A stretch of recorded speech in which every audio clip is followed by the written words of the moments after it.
So lesson 3, we're going to talk about a little bit about the periodic table again, how and why elements combine to form compounds, a little bit of background information there, standard atomic notation for an atom, and then we're going to look at drawing some Bohr-Rutherford diagrams to illustrate the structure of an atom, which we've probably done before, yes?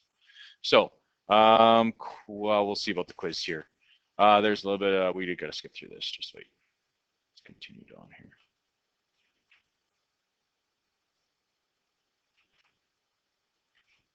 Okay, so the periodic table, as it says in your notes here, contains all of the elements, building blocks of matter. Each element is composed of only one type of atom. Okay.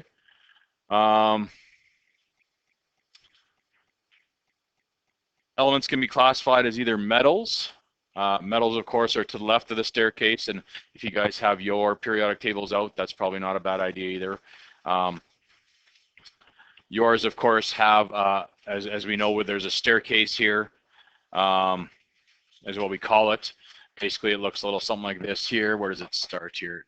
It's kind of this one here, yes. Oops, I think I might have messed that one up. But kind of like that, right? Roughly.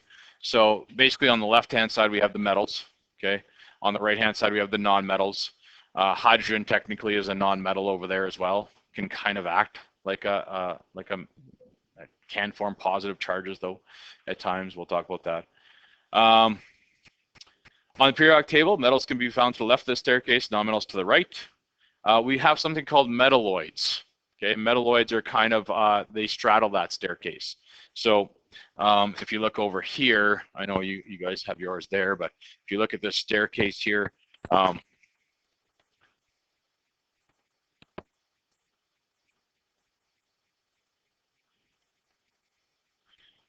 see, this is the only thing you're going to miss if you're at home right now.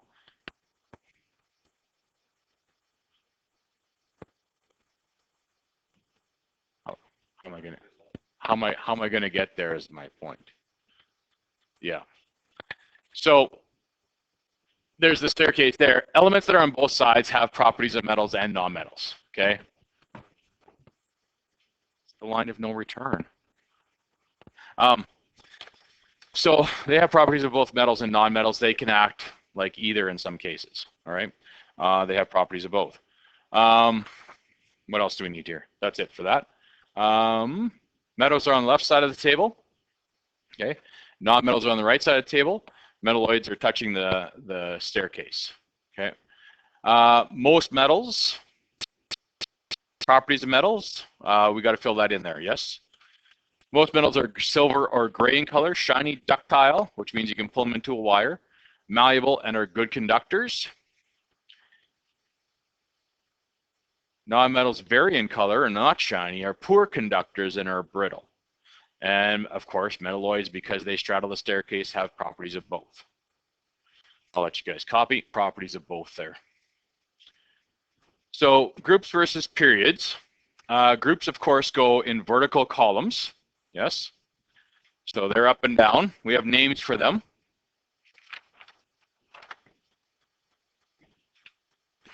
So the vertical columns of the periodic table are called groups, and the horizontal rows, of course, are called periods, yes? Okay. So we have period 1, that's you. Woo! That was good. Hydrogen, helium, there's only 2 of you in here, apparently.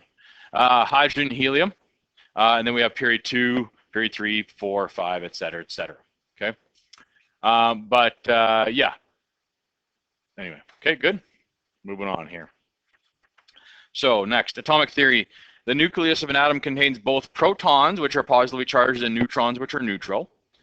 The electrons are negatively charged. They occupy the outside energy levels, of course, or that cloud outside the energy level, right? The first energy can hold a maximum of 2 electrons, yes? Correct? Do you remember this from last year? Easy way to remember. I'll show you right away here.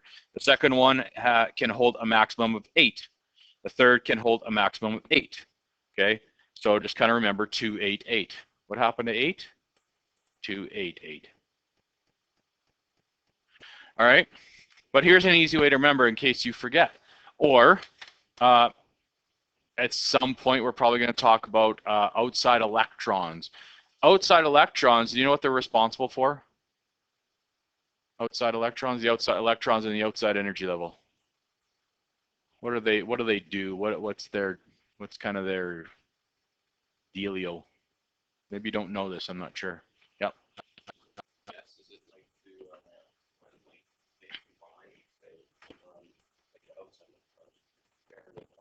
Mm-hmm.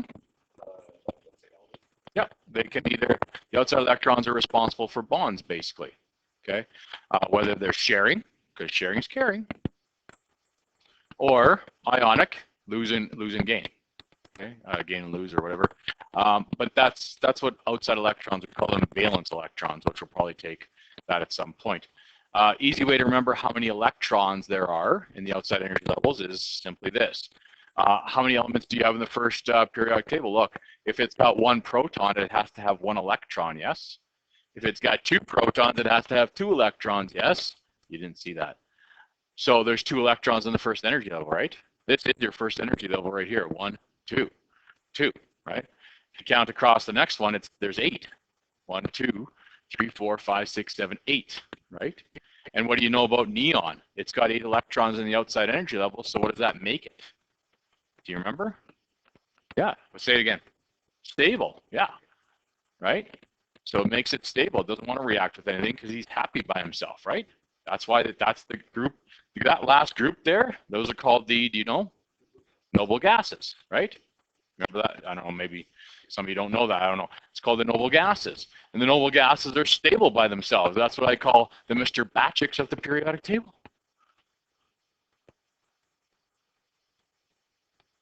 Stable by themselves. I thought that would have been better than that. That didn't really work. A neutron walks into a bar, and the bartender says, "Hey, for you, no charge." Zing. I got another one. You want to hear another one? A proton walks into a bar. The bartender says, "Hey, why so positive?" An electron walks into a bar. The bartender says, "Hey, why so negative?" I have one more, but it has nothing to do with anything else, but I don't know if I should. I think I'm going to save it for Friday. Friday Fun Day. And Friday Fun Day looks exactly like this, by the way, in case you're wondering. No difference. We're just going to. All right. Anyway, but that's how you know how many electrons are in the outside energy level. Now, when you get to period 4, okay, you're going to say, well, you count across. There's technically 18 atoms all the way across there. Does it mean that there's 18 in the valence electron? And the answer is no. Okay. But that's where it gets a little complicated. We're not going to get into that probably. All right. So don't worry about that. Moving on. Atomic number. So I think this is where we are, right? Let's double check here. All the atoms of the same element have the same number of protons. This is what identifies the element. The number of protons is also known as the atomic number. The number of protons, and then of course in this case, I'll just sketch a little diagram of that real quick here. And of course our atomic number is right here, right? So this is scandium. Scandium is atomic number 21, which also of course tells us it's got 21 protons, yes? Okay.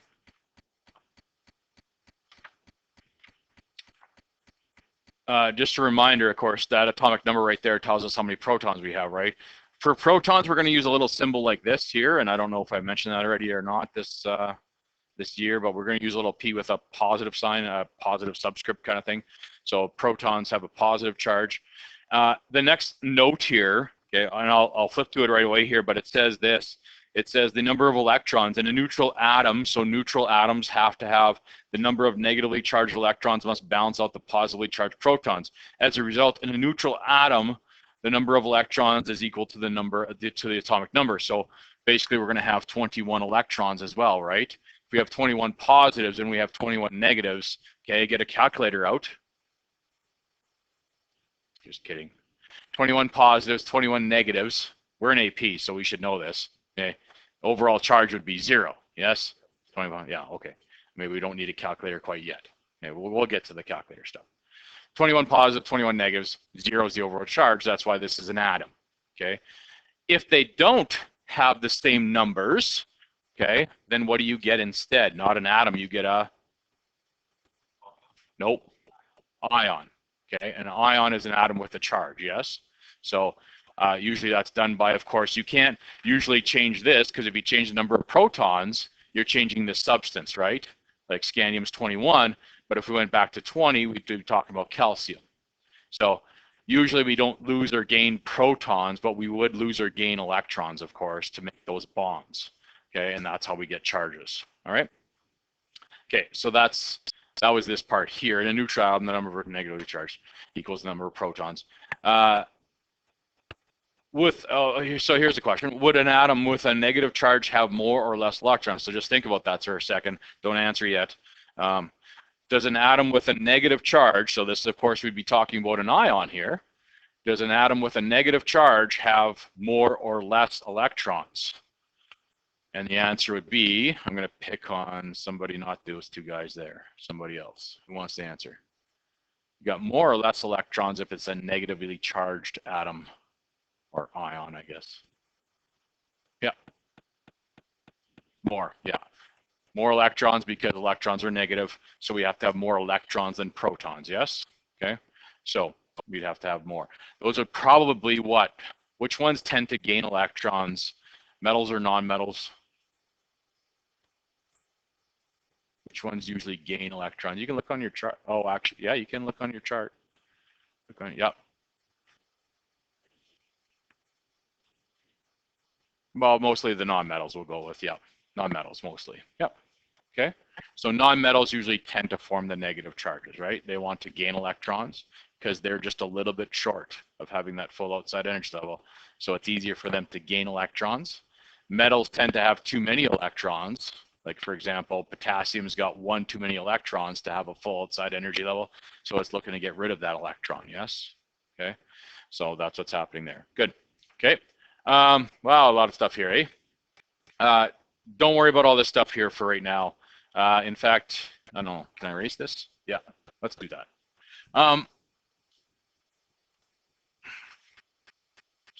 So, yeah. The mass number of is the total number of protons and neutrons, of course. The mass number you're going to find in the top right. Let me just make sure I'm not missing anything. So the mass number of an atom is the total number of protons and neutrons in the atom. Each proton and neutron has a mass, atomic mass unit of about 1. So roughly, we say that they weigh about 1 each. So if we go back to my scandium example here, what was it, 21?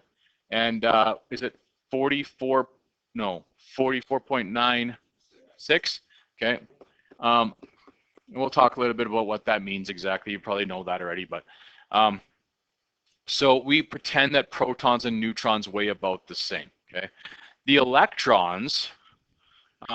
So we say that protons and neutrons have an approximate weight of 1, basically 1 atomic unit. So they weigh about the same. Electrons, I don't know what the word I'm looking for is, contrary, well, I don't know what word I'm looking for. I'm just not going to say anything. Electrons weigh approximately, okay, 1/2000th of that. Okay, so if a proton weighs 1, you can even just, you might say, well, what does that mean, 1? Just don't worry about that. We'll get into that someday down the road. But if they have like about a weight of 1, whatever you want to think of in terms of that, neutrons have a weight of about 1. Okay, that's not actually quite true. They're a little bit different. But electrons would weigh about 1/2000th. Okay, so in comparison, basically 0 almost. Okay, if you actually do 1 divided by 2000, it's like 0.000 something something something probably. So it's pretty small. Okay, it's not really going to affect the weight, even if, you know, and for our weights, for our purposes, we have 2 decimal places on the periodic table for the weights, like 44.96. Okay, if you add on another couple 1/2000ths, it's not going to change the number. You know what I'm saying? Maybe in, you know, very specific chemistry, that'd be important, but for grade 10, 11, 12 university stuff, that doesn't really matter to us. But the mass number, of course, this here is a combination of protons and neutrons, right? That's what that means. So usually what we do is we round that number up or down accordingly, yes? Does that sound familiar? Okay, so we would say this is about 45, okay? So in this particular example that we had from before here, we'll do another one here because this talks about carbon here, but in this particular example, I would say we probably have, what, 21 protons. We have 21 electrons because remember it's neutral, okay? 21 electrons. How many jimmies do we need to have here? Sure. Yeah, sure. Chris, right? How many jimmies? No. How many? 20. 24. No. 24. Yes. Does that make sense? I think. I'm not. This always happens at the beginning of every year. I'm not back into calculator mode yet. So if I make a mistake up here, let me know. Yeah, because that might happen. So 21 and 24 is 45. Yes. Okay, and that's where that number comes from there. And we'll talk about what this 44.96 means. Okay, so if you want to calculate the number of neutrons, there's a little formula here. You could take the mass number, so you could take this 45 and minus this 21. Okay, so if in that case you could do that. How many neutrons would a carbon atom have with a mass number of 13? So on your periodic table, let's find carbon. Okay. Oh, I should have mentioned, carbon looks a little something like this, doesn't it? On your periodic table, it looks like that, right? But this one here says that this one happens to have a mass of 13. So it might look a little something like that instead, okay? So how many protons does carbon have? Well, I'm going to pick on somebody here. Oh, I know your last name, and I think I know your first name, but I'm just going to double check. I'm just going to point because maybe I shouldn't. Yeah, it is 6. Yeah, 6 protons, right? How many electrons would this one have? 6. How many jimmies does this one have? 7. Okay. So this one would have 7 neutrons. Yeah. Okay. In this case here. So I think if you want to write, do you have that? Yeah, you have that there. So make sure you write that in there somewhere.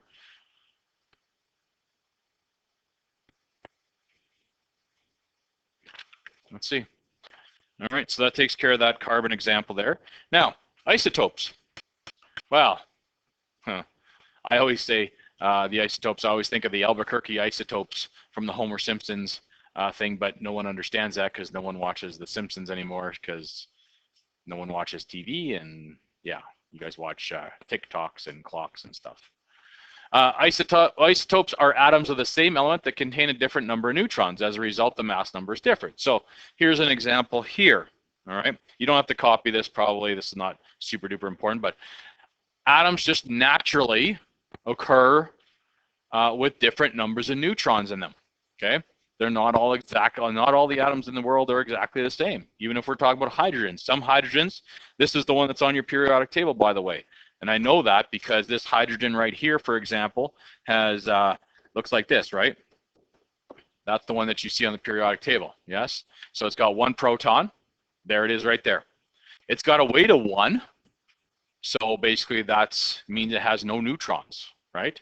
So this particular hydrogen, most hydrogens that we come across walking on the way to 7-Eleven this morning, you know, or not this morning, maybe at lunch, we're walking on the way to 7-Eleven, that's the one you're going to see. I would take a bet on that one. You know, if you're betting friends, hey, which hydrogen are we going to see on the way to 7-Eleven? Bet on this one. That's funny. On so many levels. This is the most abundant occurring one. It's funny because you can't see hydrogen atoms, people. See, so why would, oh, come on. I explained it, not everyone laughed. It wasn't that good, I guess. Okay, that's awkward. That's never happened before.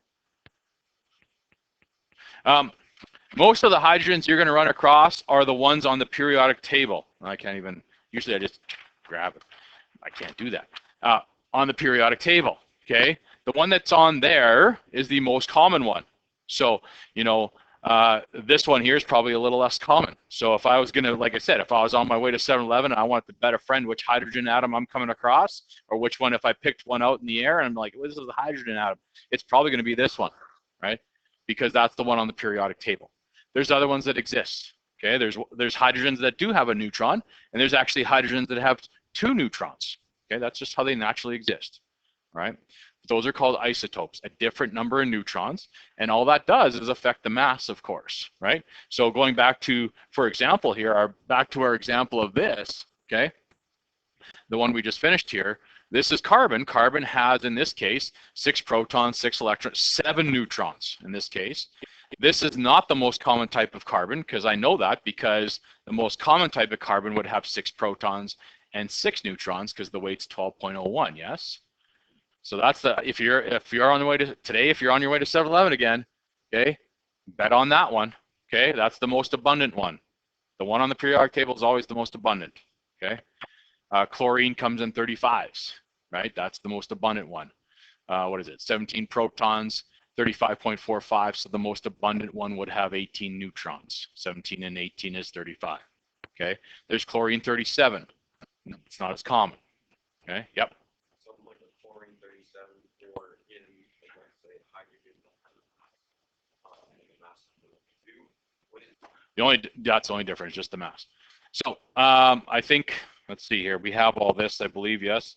Protons, electrons, protons, mass number, yeah. We've already talked about this, but here's a couple of examples here, of course. I guess you can just write that down real quick. How many neutrons does each of the following carbons have? I think we're okay with that, but you know, if this is the mass here, 12, and this is the, of course, carbons always come in 6s. That's what makes carbon. Carbon is 6 protons. We'd have what, 6 neutrons. That one there would have 8 neutrons. Okay, some carbons have 8 as well.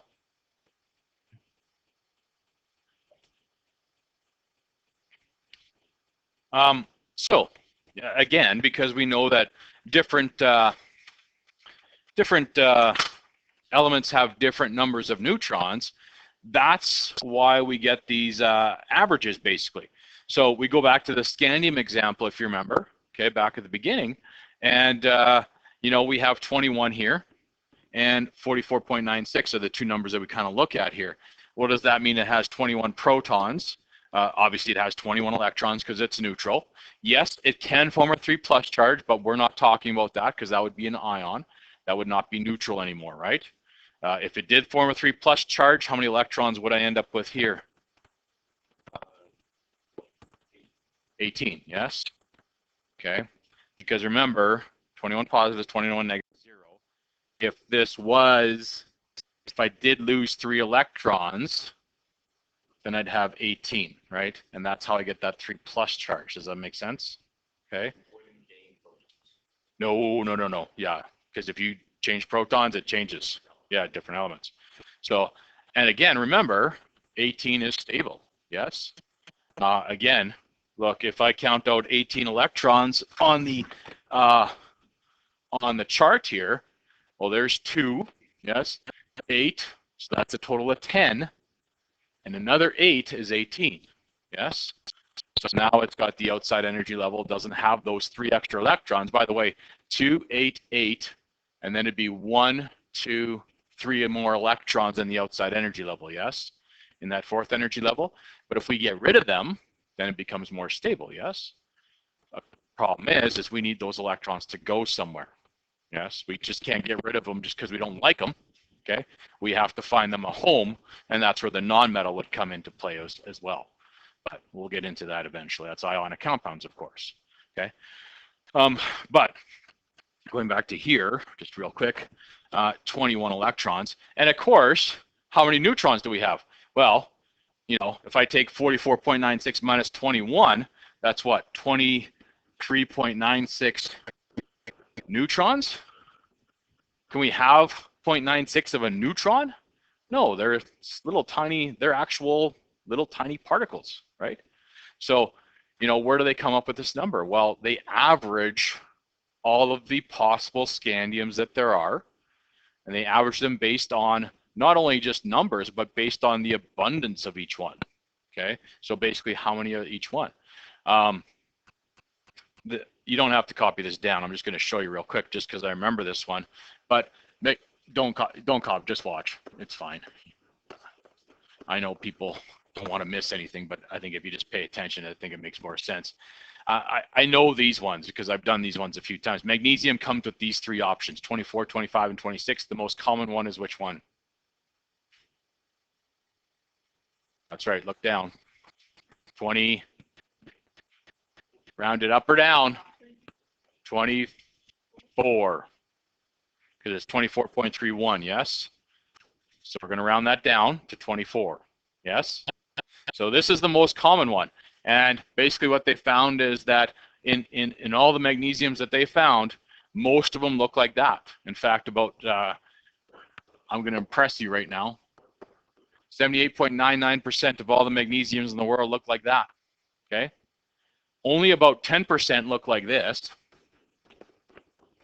and only about 11.01% look like that. If you add that up, that's a hundy, okay?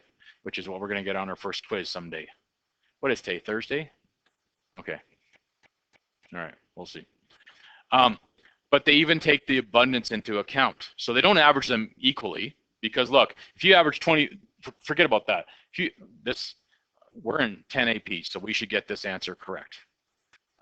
But maybe it's been a while, okay? And you were stuck at home for a while and you were bored. So maybe mine's kind of went to mush a little, I don't know. But maybe you're busy making fun of people gaming, I don't know. Okay, but if you average 24, 25, and 26, the average of 24, 25, and 26 is 25, yes?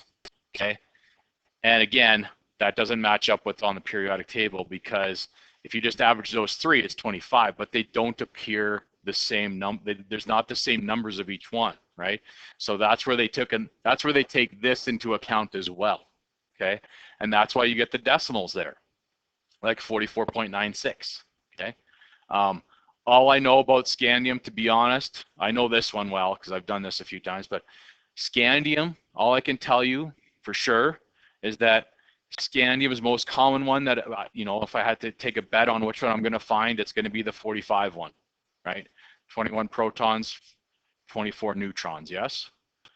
That's all I know. I don't know how many more or less or whatever. I will also say this, if the average, if I kind of round that to 45, and this is 44.96, I can guarantee you there's probably something underneath 45, right? Because to get 44.96, that's less than 45. So I have to probably average in some that are below there as well, yes? That's all I know. That's all I know. And I don't, that you don't need to know that. I'm just saying that's what's going on there, okay? But it is an average of all of them, whatever that happens to be, okay? Carbon's average is 12.01, so there's probably some that are below 12. There's probably a couple that are above 12, okay? But most of them are probably 12-ish kind of thing, all right? Yeah. That's a 24. All right, there we go.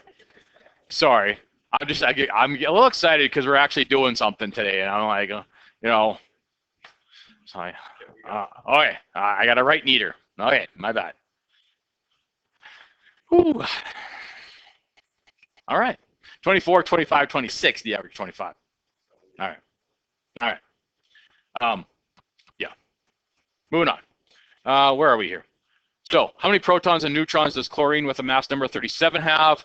Its atomic number, what's the chemical notation? I think we're okay with this, but I'll let you guys copy that down. I'm not, normally I just ask you, but go ahead and copy that down. I think we're okay with that. If it was a mass number, a 37 basically would look something like this here, yes? Okay. All right, so you've done this before, I'm pretty sure, but regardless, we'll go over it again here. Again, we're going to talk about Bohr-Rutherford diagrams. Moving forward, we're probably going to call them Bohr diagrams. You remember these pretty easily because they're Bohr ring. Have you heard that joke before? Someone stealing my jokes? Okay. Look, they're Bohr ring. See? It's a double entendre, which is French, I think, or something for double meaning. Anyway, okay. Bohr-Rutherford diagrams can be used to show us the arrangement of electrons in an atom. The number of protons and neutrons are in the middle. The electrons are placed on energy levels around. Remember, it's 288, okay? Is how many you could have. You don't have to use always 288, right? It depends on where that atom is. So here's an example for fluorine. Do you have this one as well? Yeah, okay. I will say, I usually like to put the F in here as well, just quickly, just so that the symbol's there kind of thing. Now, obviously, if it's got 9 protons, we know it's fluorine because that's what 9 protons are. And I will say that I sometimes like to write the electrons a little differently, which I'll show you in a second. But I find it helpful, and I think it is important that it is how it works, okay? We're going to do Bohr diagram for magnesium, I guess, yes? So let's do that. So magnesium, we're going to look it up on the periodic table, yes? And it looks a little something like this here on the periodic table, basically, right? So first things first, of course, and you guys can just kind of copy this down on the side here. You're going to have to just write it over on the side. You got enough room there. So we know that this has 12 protons. How many electrons? 12. And how many neutrons does this have? 12, okay? Just happens to work out that way. That's easy enough, eh? 12 protons, 12 neutrons, that gives us 24, rounded up or down. Yes, we're going to round down 24.3, okay? 1. So we're going to put the nucleus, the protons and neutrons in the middle. So I usually do like magnesium, 12 protons, 12 jimmies, and that's my nucleus, okay? Now, sometimes teachers will let you put the 2 electrons on here. I usually don't do that, okay? But I'm not going to mark them wrong if you put 2 electrons on this circle here, okay? However, okay, I usually don't do that. I usually put another ring here, and this would be where my 2 electrons go. Now, okay, and again, I'm not going to mark this wrong or anything like that, but technically these 2 electrons go together, okay? I know sometimes people want to put one here, and just be patient here, and one there, and that's okay, but I'm going to tell you that's probably not what happens, right? Electrons have different spins as well. So what happens is, in the first energy level, we can fit 2 electrons in the first energy level. So one will spin one way, and the other spin will spin the other way, okay? And they actually pair up to do that. They fill up this, what we call an orbital, okay, within this energy level. So technically, what probably happens here is they probably go together, okay? Now again, if you want to split them up, because that's probably what you've done in the past, all right, that's fine. I'm not going to mark it wrong as long as you got 2 electrons there, okay? If you're going to put them across from each other, put them across. If you're going to put them together, put them together. Don't put them like wherever, okay? Kind of pick one and go with it, whatever, okay? Now, so there's 2 electrons. We need a total of 12. So I'll answer your question right away. The next hole can hold how many? 8. Do I need to have 8 in this one? I need 12 electrons. I've got 2, so I think I need all 8, right? Now, again, this is going to help you down the road. You're AP, so you're going to be taking Chem 20 someday, and then probably Chem 30, and you're going to be all astrophysics chemists, and you're going to mine ships from the bottom of the ocean and stuff like that. So technically what happens here is now in this energy level, there's actually 4 positions that can get filled up. These are suborbitals, okay? They're called S, P, D, and F, okay? And we're not going to learn that, and that's not important for you. However, it's true. 1 goes there, and then we kind of do like a 12 o'clock, 3 o'clock, 6 o'clock, 9 o'clock rock. We're going to rock around the clock tonight. You guys don't know that song because it's Happy Days and Joni Loves Chachi. Okay. 1, 2, 3, 4. So this is actually what happens with electrons. If that's how they kind of get filled up first. So they kind of take one position as far apart as possible. Then the other electrons come in and they spin the opposite direction. They start to pair up. So we go 5, 6, 7, 8. Okay? But that's how they get filled up. And now that's, I'll tell you, that's kind of important for Chem 20 someday, maybe even next semester for some of you, I don't know. But because that kind of leads into the shapes that they form, okay, with these different types of atoms, or what kind of shapes they can form, okay? Now, that's a total of how many electrons so far? 10. We need to get what, 12, yeah? So I guess we need a third energy level, right? Because those are filled up. 2, 8, that's 10. We need how many more? 2. So they do this, okay? 1, 2. We're going to stop there. Now, sometimes people want to spread them out. That's okay, right? Do not put them together because they haven't started to pair up yet. There's room for 8. So if I was doing something else, I go 1, 2. If I have to keep going, I go 3, 4. Then I'd pair them up 5, 6, 7, 8, right? Like a clock, basically. 12, 3, 6, 9, 12, 3, 6, 9, okay? There's 4 positions here, okay? So that's the third energy level. When you get to the fourth one, okay, then they start to fill up in different random ways, okay? They don't fill up, there's not 4 positions anymore. There still kind of is, but there are also other options as well, okay? So don't worry about it. And then they kind of take on this thing, okay? So anyway, that's kind of what you're going to do for that, okay? So always, the first always has 2, and then you can put 8. You might not need to do 8 for the second one, right? If it's carbon, you'd do 4 and you'd be done, right?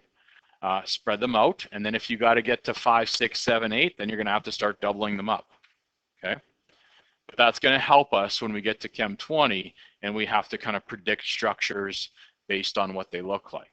So you should do that, all right? All right, so that's that. Formation of ions. We're almost, yeah, we did that. Okay, when an atom gains or loses electrons, a charged atom called an ion is formed. We've already talked about that today. You're already ahead of the game here. What's next here? When an atom loses an electron, a positively charged ion called a cation. Is that what I have here? Yeah, cation is formed, okay? Positively charged ion, so it's known as a cation. And when an atom gains an electron or more, by the way, it doesn't have to be just an electron, or 1 electron is what I'm trying to say. If it gains a couple of electrons, if there's if it's 2 electrons that you lose or 3 electrons that you lose, it's still a cation. When an atom gains an electron, a negatively charged ion called an anion is formed. So cations and anions, okay? I know what you're thinking. If the positive ones are cations, shouldn't the negative ones be dog ions because they're opposite of each other? The answer is no, okay? They're anions.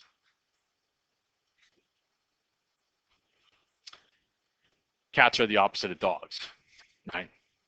They do not commingle or whatever. Okay, the charge of an ion is indicated with a superscript, so of course it's raised up. So magnesium in this case, exactly not like this. Okay, that just didn't transfer over properly, exactly like that. Yes, magnesium 2 plus. So that's a superscript charge. Okay, all right. So we have some work to do here. Okay, a couple things. Is that good? Everyone's got this part so far before we get into the work. Okay. Okay, just a couple things here. So just a quick little note here. So you got your chemical notation, your element. I think that'll be okay. You can kind of follow a pattern there. Atomic number, we've talked about that. That's the number of protons. That's the top left. The mass number, okay? Now, remember, the mass number will just come from the periodic table, rounded up or down, yes? However, let's look at this one. This is tungsten. And then it says right here, 184. So that's the mass that they want you to use, yes? Now, is tungsten, if you look on the periodic table, is it actually 184? I actually don't know. I don't do tungsten a lot. What is the number on the periodic table? Just bear with me for a quick second. I know you're trying to do homework. You're going to have homework. It's okay. Trust me, you got a lot of homework. What is it? Oh, damn. Okay, it is 184. So it is it? Okay. So it does happen to be that one, but it might not be. If they tell you, for example, just be careful with this number here. If they say 186, the first thing you're going to say is, well, hey, that doesn't match up. And I'm going to tell you, of course it doesn't, because this one would have what?